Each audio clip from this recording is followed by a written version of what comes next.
नमस्कार, आप देख रहे हैं इंडिया वॉइस और मैं हूं आपके साथ पुष्पेंद्र चौधरी। देवभूमि समाचार में आपका स्वागत है। बुलेटिन की शुरुआत करेंगे। उत्तराखंड में शीतलहर को लेकर आपदा प्रबंधन विभाग की तरफ से एक राज्य स्तरीय कार्यशाला का आयोजन किया गया, जिसका शुभारंभ सीएम पुष्कर सिंह धामी ने किया। कार्यशाला में आपदा से जुड़े हुए सभी विभाग मौजूद हैं। साथ ही वर्चुअल रूप से जिलों के जिला प्रशासन के अधिकारी जुड़े हुए हैं। आपको बता दें कि इस कार्यशाला में विशेषज्ञों की तरफ से सुझाव दिए जाएंगे, जिससे राज्य शीतलहर में बेहतर काम कर सके। सीएम धामी ने कहा कि मानसून सीजन के लिए भी इसी प्रकार से तैयारी की गई थी, जिसका लाभ राज्य की जनता को मिला था। इसके बाद आपदा प्रबंधन शीतलहर को लेकर भी अपनी तैयारियां शुरू कर दी है, ताकि समय रहते राज्य को इन आपदाओं से बचाया जा सके। हमारा जो राज्य है वो आपदा की दृष्टि से अत्यंत संवेदनशील हमारी भौगोलिक परिस्थितियां हैं यहाँ, और हर मौसम में हमें अलग अलग प्रकार की आपदाओं का, उनकी चुनौतियों का सामना करना पड़ता है। जैसे बरसात से पहले हम लोगों ने ऐसी कार्यशालाएं भी आयोजित की थी, अनेक तैयारियां की थी, और इस वर्ष हमको बड़ी आपदा का सामना करना पड़ा था। लेकिन हमारे सभी लोगों के, सभी विभागों के समन्वित प्रयासों से हम लोग उस आपदा के कठिन दौर में लोगों तक सहायता पहुंचाने में काफ़ी हद तक सफल रहे। काफ़ी हद तक हम समय पर पहुंच सके, और आपदा का जो जोखिम है, जो नुकसान है, उसको कम करने में, उसके प्रभाव को कम करने में सभी के समन्वय प्रयासों से काफ़ी मदद मिली। उसी प्रकार शीतकाल में भी, क्योंकि शीतकाल में हिमस्खलन का हमारे यहाँ अत्यधिक खतरा रहता है, उसकी तैयारियों के लिए अनेक स्थानों पर सड़क मार्ग बंद हो जाते हैं। मैदानी क्षेत्रों में अपनी अलग प्रकार की समस्याएं हैं, ठंड के कारण से स्वास्थ्य सुविधाएं हैं, बिजली की व्यवस्थाएं हैं, स्थानीय प्रशासन है। सभी मिलजुल कर समन्वित रूप से काम करें, और इस शीतलहर में भी लोगों को हर संभव सहायता पहुंचाएं। उसके लिए यहाँ पर सभी विभाग मिलकर सभी विषयों के विशेषज्ञ, भारत सरकार के हमारे जितने राजेंद्र सिंह जी यहाँ आए हैं। शीतलहर का प्रकोप जारी है, आप देख रहे हैं। तो शीतलहर की तैयारियों के लिए विभिन्न प्रकार के हमारे विभाग क्या क्या किसको काम करना है, क्या किसके दायित्व हैं, कैसे लोगों को हम पीड़ा से बचा सकेंगे, किस प्रकार से स्वास्थ्य की परेशानी है, पशुओं को परेशानी है, लोगों को परेशानी है, बर्फबारी कारण कहाँ रास्ता बंद होता है, जहाँ रास्ता बंद होगा वहाँ क्या तैयारी करनी है। तो समग्र दृष्टिकोण से आज दिन भर की वर्कशॉप रखी गई है। इसमें सभी विभागों को क्या क्या बताना है, क्या क्या कार्रवाई करनी है, बताया गया है। साथ में ऑनलाइन माध्यम से जिलाधिकारी और जिले के अधिकारीगण, तहसील के अधिकारी, ब्लॉक के अधिकारी भी जुड़े हुए हैं। हमारा प्रयास होगा कि समन्वित प्रयास करते हुए शीतलहर के प्रभाव को कितना हम कम कर सकते हैं, लोगों की पीड़ा को कैसे कम कर सकते हैं, उसके लिए हम विचार विमर्श करेंगे। इसलिए वर्कशॉप रखेंगे। हल्द्वानी के सर्किट हाउस में आज जिला विकास प्राधिकरण बोर्ड की बैठक आयोजित की गई, जिसमें कुमाऊं कमिश्नर दीपक रावत, जिलाधिकारी ललित मोहन रयाल सहित जिला विकास प्राधिकरण के अधिकारी मौजूद रहे।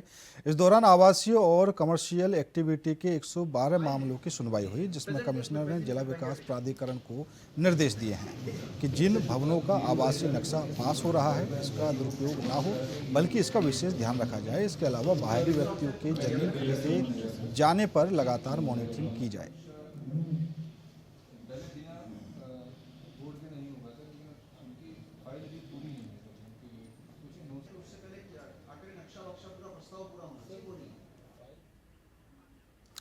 बागेश्वर में ग्रामीणों ने पीएमजीएसवाई के तहत स्वीकृत सड़क नहीं बनने पर विरोध प्रदर्शन किया है। जिला पंचायत सदस्य हेमलता ने कहा कि ग्रामीणों ने सड़क निर्माण रोकने की धमकी दी है। उन्होंने प्रशासन से उसके खिलाफ सड़क के अभाव में ग्रामीण मीलों पैदल चलने को मजबूर हैं।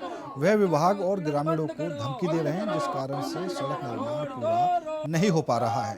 उन्होंने जिला प्रशासन से ऐसे लोगों के खिलाफ कार्रवाई करने की मांग की है। क्षेत्र की जो समस्या है वो है सड़क को लेकर, जिसमें मेरे क्षेत्र की बहुत ही सम्मानित क्षेत्र पंचायत सदस्य सुनीता भागुनी जी यहाँ पर आई हुई हैं। उनके साथ में बहुत ही सयाने लोग यहाँ पर पहुँचे हुए हैं, चचा लोग हैं। तो जो सड़क है उसकी सर्वे भी हो चुकी है, उसका कार्य भी शुरू होने वाला है, परंतु उसी गांव का एक व्यक्ति जो अभी इस वर्तमान में यहाँ नहीं रहता है, यहाँ पलायन कर चुका है उस क्षेत्र से, उसका परिवार भी वहाँ से पलायन कर चुका है। उसका इस क्षेत्र से मैं कहूँ कि लेना देना कुछ नहीं है, परंतु उसके बावजूद भी वो किसी थर्ड पर्सन के द्वारा गांव वालों को और सम्मानित क्षेत्र पंचायत सदस्यों को, उनके परिवार वालों को मारने मुड़ने की धमकी दे रहा है और भविष्य में देख लेने की धमकी दे रहा है। अब हमें ये समझ नहीं आ रहा है कि वो किस पावर से ये धमकी दे रहा है। अतरसिया जो मोटर मार्ग है, उस मोटर मार्ग की स्वीकृति भी हो गई है, उस पर टेंडर भी हो गया है और तमाम पिलरों का टेंडर भी हो चुका है और बहुत जल्दी जो है उस पर जो है काम शुरू होने वाला है। और वहाँ पर उसी गांव के जो व्यक्ति है बीच पर, उनके जो है जहाँ पर स्टार्टिंग पॉइंट है और बंजर भूमि है, बंजर भूमि है, राज्य सरकार की भूमि, बंजर भूमि को कब्जा किया है। उस कब्जे वाली भूमि से नीचे से जो है सड़क जा रही है और उसके बावजूद भी वो व्यक्ति जो है हमको जो है लगातार जो है हमारे क्षेत्र के सम्मानित क्षेत्र पंचायत सदस्य जी भी हमारे साथ आई है, उनको उनके परिवार वालों को धमकी देने का काम कर रहे हैं। लगातार उनको कह रहे हैं कि अगर इसमें वो करोगे तो हम कोर्ट जाएंगे, हम ये कर देंगे, शो कर देंगे, हम आपको छोड़ेंगे नहीं। और साथ में गाँव वालों को भी धमकाया जा रहा है। तो सरेआम ये तानाशाह पता नहीं, और उनका परिवार यहाँ रहता नहीं है और बाहर से वो कौन से खुद पलायन कर चुके हैं और अपना ठाट बाट में रहने और आम जनमानस को जो है गांव की सड़क से वंचित किया जा रहा है। होली में इस वर्ष अभी तक बर्फबारी न होने से पर्यटकों की संख्या में काफ़ी कमी आ गई है। पर्यटकों की संख्या कम होने से स्थानीय पर्यटक से जुड़े कारोबारी काफ़ी निराश हैं। क्रिसमस और न्यू ईयर के मौके पर काफ़ी संख्या में पर्यटक ओली पहुंचे थे, लेकिन ओली में बर्फ न होने से पर्यटकों को काफ़ी मायूसी का सामना करना पड़ा।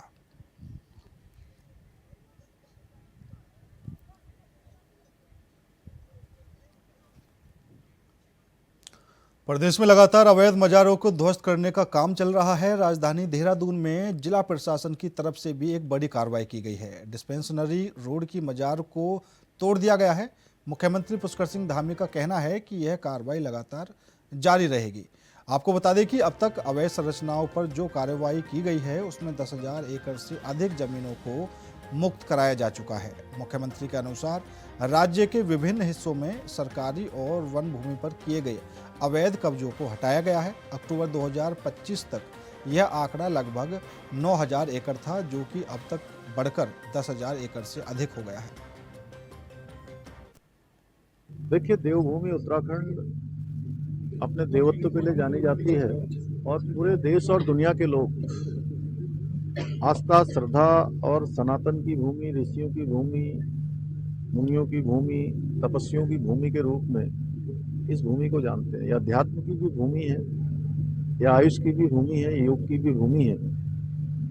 इसका मूल स्वरूप बना रहे, ये हमारा संकल्प है और इस संकल्प को लेकर हम लगातार काम कर रहे हैं। अवैध रूप से अतिक्रमित की हुई जमीनें और उसमें बनाई हुई अवैध संरचनाएं, उन सबको कानूनी दृष्टि से हटाना, यह हमारा संकल्प रहा है। यहाँ की डेमोग्राफी, यहाँ के सांस्कृतिक मूल्य किसी भी कीमत पर खराब नहीं होने चाहिए और यह अतिक्रमण हटाने का अभियान हमारा अनवरत रूप से चल रहा है।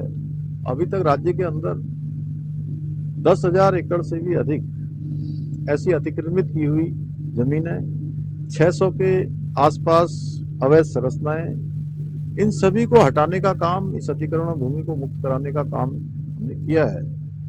पिछले दिनों हमने एक और निर्णय लिया है कि परिवार रजिस्टर उसको हमारे सभी जिलाधिकारी अपनी देखरेख में रख लेंगे, उसको अपने कब्जे में ले लेंगे और उसकी गहनता से जांच होगी, उसका सत्यापन किया जाएगा कि अनावश्यक रूप से बहुत सारे हमारे यहाँ के जो लाभ उत्तराखंड के लोगों को मिलने चाहिए, उसको ऐसे लोग ले रहे हैं, घुसपैठिया तक उसमें सम्मिलित हो रहे हैं, अपनी पहचान छुपाकर लाभार्थी हो रहे हैं। तो हम उसका सत्यापन अभियान भी चला रहे हैं, क्योंकि हम यहाँ की डेमोग्राफी को खराब न होने देने का भी हमने संकल्प लिया है। फिलहाल रुकेंगे छोटे से ब्रेक के लिए। ब्रेक के बाद खबरों का सिलसिला लगातार जारी है। ब्रेक के बाद एक बार फिर आप सभी का स्वागत है। बढ़ते हैं अगली खबर की ओर। रामनगर में कॉर्बेट टाइगर रिजर्व में 2 जनवरी को 60 वर्षीय बुजुर्ग महिला की जान लेने वाले संदिग्ध बाघ को पार्क प्रशासन ने आज तड़के करीब 2:30 बजे सफलतापूर्वक ट्रैंकुलाइज कर लिया गया है। बेहोश किए जाने के बाद बाघ को ढेला रेंज स्थित रेस्क्यू सेंटर भेजा गया, जहां वरिष्ठ चिकित्साधिकारी दुष्यंत शर्मा की टीम ने उसका स्वास्थ्य परीक्षण किया। उपनिदेशक राहुल मिश्रा ने बताया कि सावलदे गांव की निवासी सखिया देवी पर जंगल में लकड़ी काटते समय बाघ ने हमला किया था। कैमरा ट्रैप में लगातार दिखने वाले इसी नर बाघ को पकड़ा गया है। डीएनए जांच के लिए सैंपल सीसीएमबी हैदराबाद भेजे जाएंगे। बाघ के पकड़े जाने से ग्रामीणों ने राहत की सांस ली है। देखिए, अभी कल सावलदे जो गांव है ढेला क्षेत्र में, वहां पर हमारी टीम लगातार जो है मॉनिटरिंग कर रही थी और डॉक्टर साहब वहां पे बैठे थे ट्रैंकुलाइज करने के लिए, चीफ पहले वार्डन की परमिशन के तहत।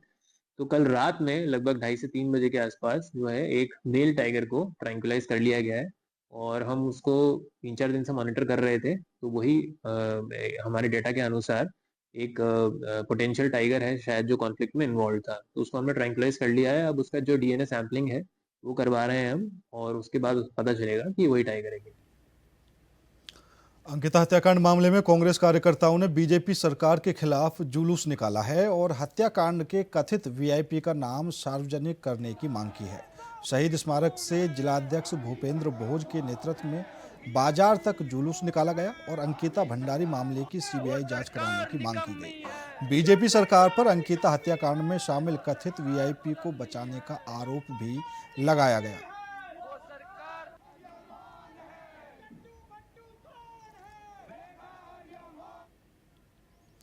उधम सिंह नगर के पंतनगर औद्योगिक क्षेत्र में गुलदार की चहलकदमी का वीडियो सोशल मीडिया में वायरल हो रहा है। वीडियो के वायरल होने के बाद विधायक शिव अरोड़ा और वन विभाग की टीम ने मौके पर पहुंचकर निरीक्षण किया। जैसे ही अधिकारी मौके पर पहुंचे तो सूचना मिली कि टांडा जंगल के किनारे एक फैक्ट्री के पास गुलदार की चहलकदमी देखी गई। बता दें कि वन विभाग की टीम गुलदार को रेस्क्यू में जुट गई है। वहीं टीम द्वारा गुलदार को पकड़ने के लिए जाल लगाया गया। हालांकि वन विभाग लोग से सावधानी बरतने की भी अपील कर रहे हैं।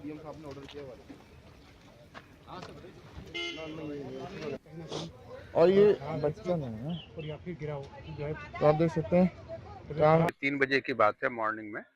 और उस दिन यहाँ पर एक तेंदुआ जो हमारी ये नील मेटल प्रोडक्ट लिमिटेड है इसके गेट तक आया है और काफ़ी देर यहाँ बना रहा है।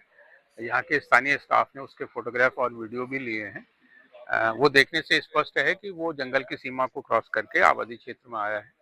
किसी भी वन्य जीव का आबादी क्षेत्र में आना उचित नहीं है क्योंकि उससे लोगों की सुरक्षा के प्रश्न जुड़े होते हैं। तो उसी दिन फिर हमारा स्टाफ भी मौके पर थोड़ी देर में पहुंच गया था। तब से लगातार इस क्षेत्र की गश्त की जा रही है। आज मैंने स्टाफ को यहाँ पर ट्रैप कैमरा इंस्टॉल करने के लिए और गश्त को और तेज करने के निर्देश दिए हैं। तो हमारा ये पूरा प्रयास रहेगा कि कोई भी ऐसी अप्रिय घटना इस क्षेत्र में ना होने पाए और जो वन्य जीव है वो भी सुरक्षित रहें और हमारे जो स्थानीय जनमानस है उनको भी कोई असुविधा उससे ना हो। उत्तरकाशी में मौसम में बदलाव के चलते इन दिनों उच्च हिमालयी क्षेत्रों में बर्फबारी ना होने की वजह से मुख्य नदी नाले जम चुके हैं। वहीं निचले पहाड़ी क्षेत्रों में धुंध छाई हुई है और ठंड काफ़ी बढ़ गई है। कड़ाके की ठंड के कारण कई क्षेत्रों में पानी जम गया है, जिससे आम जनजीवन प्रभावित है।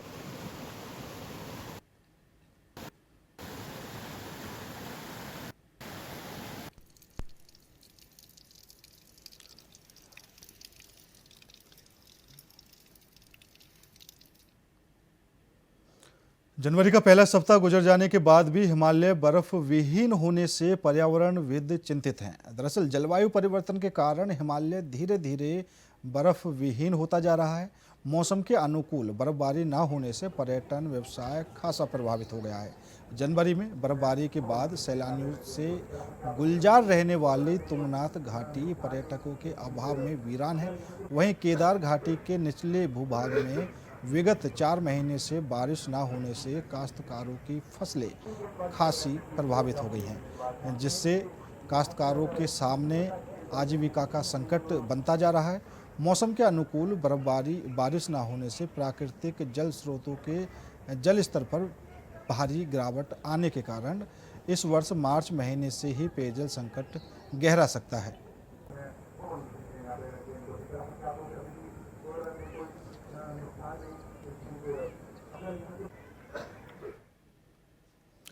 उत्तरकाशी के चामकोट गांव में अंगीठी के धुएं से बड़ा हादसा हो गया। इस हादसे में एक मजदूर की मौत हो गई। बता दें कि घर के भीतर सो रहे मजदूर की दम घुटने से जान चली गई। दरअसल अंगीठी जलाकर सोने के दौरान कमरे में धुआं भर गया।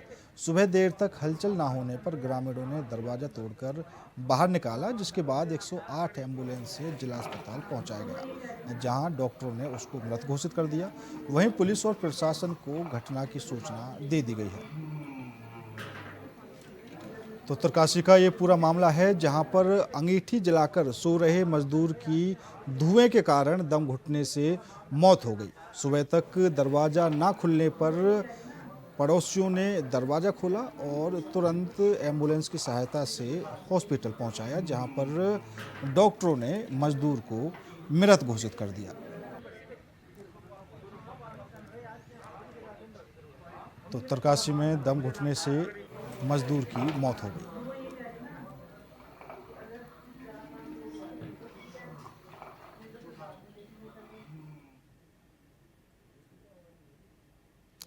बागेश्वर वन रेंज अंतर्गत मनकोट के जंगलों की घास में फैली हुई आग ग्रामीणों के आवास तक पहुंच गई है, जिसके बाद ग्रामीण बुजुर्ग महिला द्वारा अपने खेत और सूखी घास का ढेर पशु जानवरों का चारा आग से बचाने में जुट गई और आग बुझाने के दौरान महिला की संदिग्ध परिस्थितियों में मौत हो गई। महिला का शव लगभग 2 किलोमीटर दूर जंगल में मिला। ग्रामीणों का आरोप है कि महिला पर गुलदार ने हमला किया है, जिससे उसकी मौत हुई है। वहीं वन विभाग की लापरवाही को लेकर भी सवाल उठ रहे हैं, क्योंकि जंगलों में आग लगी होने के बावजूद विभाग ने कोई कार्रवाई नहीं की। घटना के बाद क्षेत्र में दहशत का माहौल है और अधिकारियों ने मामले की जांच शुरू कर दी है। वहीं पोस्टमार्टम रिपोर्ट के बाद ही मौत के कारणों का खुलासा होगा।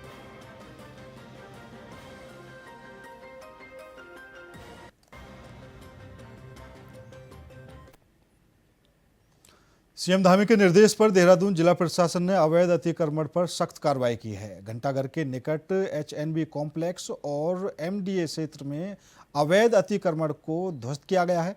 जिला प्रशासन द्वारा यह कार्रवाई पूर्व में संबंधित पक्ष को अतिक्रमण हटाने का नोटिस दिए जाने के बाद की गई है। जब निर्धारित समय सीमा के भीतर अतिक्रमण नहीं हटाया गया, तब प्रशासन ने बिना कोई ढील दिए कार्रवाई की।